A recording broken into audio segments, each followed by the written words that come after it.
Hello बच्चों, चलिए प्रश्न पढ़ते हैं। प्रश्न दिया कि नीचे दी गई संरचनाओं में क्रियात्मक समूह को चिन्हित कीजिए जो अधिक प्रधानता रखता है। तो सबसे पहले बात करेंगे इस प्रश्न में मुख्य अवधारणा की। तो देखो क्या होगी मुख्य अवधारणा जो इस प्रश्न में होगी वो होगी क्रियात्मक समूहों की प्रधानता। क्रियात्मक समूहों की प्रधानता। तो देखो इनका जो क्रम होता है वो कुछ इस तरह से होता है। सबसे आगे कौन होता है? COOH। उसके बाद में जो आता है वो आता है सल्फोनिक अम्ल SO3H। उसके बाद में जो आता है वो आता है एस्टर COOR।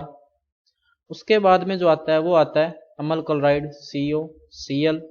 उसके बाद में जो आता है वो आता है एमाइड CONH2।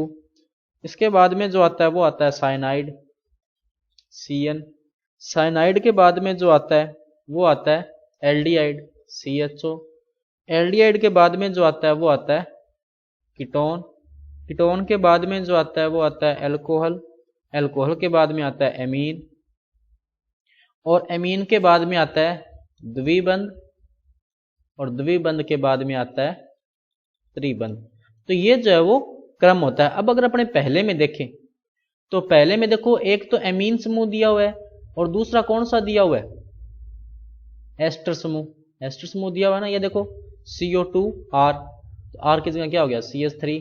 तो यहां पर देखो प्रबल समूह कौन सा होगा CO2R। तो यहां पर जो है ये वाला ये जो है ज्यादा प्रधानता रखेगा इसमें। बात करें अगर दूसरे में तो देखो दूसरे में क्या है, एक कीटोन दिया हुआ है और एक एल्डिहाइड। तो कीटोन ये रहा एल्डिहाइड। तो प्रधानता किसकी होगी? एल्डिहाइड की। तो ये हो गया।